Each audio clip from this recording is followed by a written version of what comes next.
Bienvenue dans ce nouveau décryptage. On va plonger directement dans les rouages invisibles de nos transactions quotidiennes et surtout dans cette quête urgente de l'Europe pour retrouver sa souveraineté financière. C'est vrai que c'est un sujet qui peut paraître un peu lointain, qui se passe en coulisses, mais attention, c'est littéralement en train de remodeler tout notre système économique.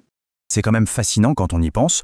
Au moment de payer un simple café, ce sont très souvent des entités complètement étrangères qui tiennent les rênes de l'opération.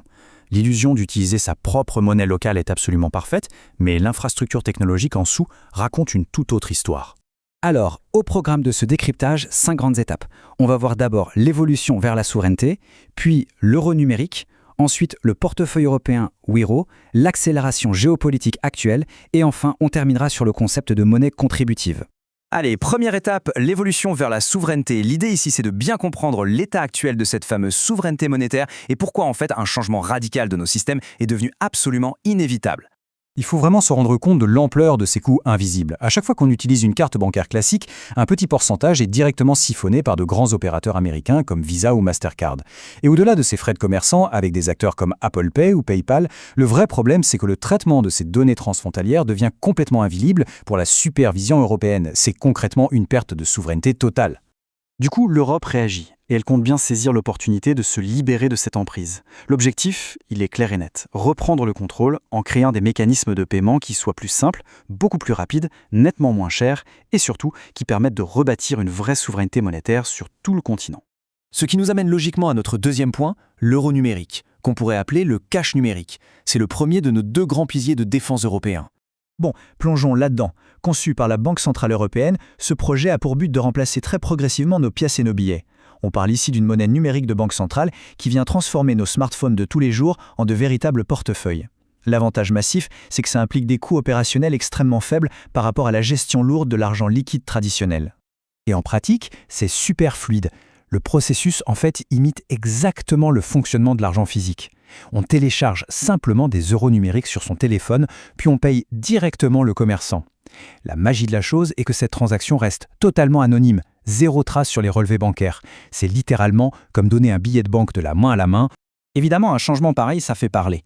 Il y a cette idée reçue, cette objection qu'on entend très souvent, selon laquelle l'euro numérique serait une sorte de cheval de Troie de la Banque Centrale Européenne pour surveiller les citoyens à la trace. Eh bien, c'est faux. Pour déconstruire totalement ce mythe, les faits sont clairs. L'accessibilité est gérée par les banques de détail et non par la Banque centrale elle-même. C'est exactement ce qui garantit que l'euro numérique reste un équivalent purement anonyme du cash. Aucune surveillance de masse à l'horizon. Passons maintenant à notre 3e section, Wero, le portefeuille européen. C'est notre 2e pilier de défense et on a très souvent tendance, à tort d'ailleurs, à le voir comme un concurrent de l'euro numérique. Et pourtant, la distinction est fondamentale. D'un côté, on a l'euro numérique, une initiative totalement publique, purement anonyme, qui vient remplacer les espèces. De l'autre, on a Wero. Ça, c'est une initiative strictement privée, portée par plus de 30 banques européennes. Là, les transactions sont traçables sur les relevés et ça vient remplacer des systèmes locaux fragmentés. Ce qu'il faut retenir de Wero, c'est vraiment son ambition unificatrice. Soutenu par l'initiative des paiements européens et appuyé par la Commission européenne, ce système utilise un simple numéro de mobile pour faire des virements SEPA instantanés. Le vrai coup de force, ça permet de contourner complètement les offres américaines comme Visa ou Apple Pay, tout en unifiant des initiatives nationales historiques comme le GIE carte bancaire en France.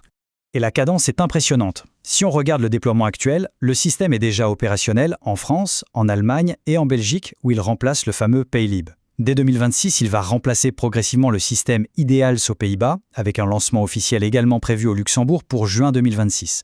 La machine est définitivement lancée. On arrive à notre 4e point, l'accélération géopolitique. Parce que on peut légitimement se poser la question, qu'est-ce qui a bien pu déclencher cette ruée massive et coordonnée vers l'indépendance de nos paiements en Europe ? Sans grande surprise, la guerre en Ukraine a joué un rôle de catalyseur. Le blocage brutal des paiements russes via les réseaux américains a été un véritable électrochoc géopolitique. Soudainement, ça a mis en lumière de façon extrêmement crue les vulnérabilités technologiques majeures de l'Europe face au reste du monde. Et il y a un détail stratégique fascinant là-dedans, l'Europe s'inspire directement de l'expérience de l'Afrique avec l'argent mobile, notamment avec des opérateurs comme Orange.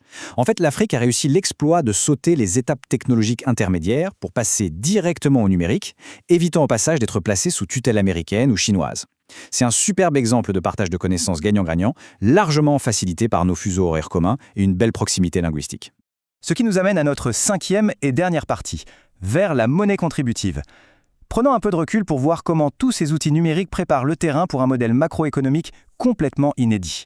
La monnaie contributive, c'est un changement de paradigme radical. L'idée, pour la faire simple, c'est une monnaie future qui fournirait un revenu pour les dépenses obligatoires des citoyens, en échange de tâches qui développent la qualité du vivre ensemble. Ce ne serait plus uniquement axé sur les seuls besoins productifs primaires. Et on comprend bien l'enjeu en regardant notre modèle actuel. D'un côté, on a l'économie productive, dédiée aux besoins primaires, qui est hyper rationalisée, ce qui réduit inexorablement la base fiscale. Et de l'autre, on a l'économie contributive, celle qui s'occupe de la qualité de vie, qui est financée par ces mêmes impôts qui se réduisent, alors que les exigences de la société, elles, explosent. Le déséquilibre est total. Et ce défaut structurel nous enferme dans une boucle infernale. Taxer une économie qui se rétrécit génère inévitablement de la dette nationale. Du coup, les États oscillent sans cesse entre l'endettement massif pour financer la paix sociale et l'austérité brutale pour tenter de résorber cette dette.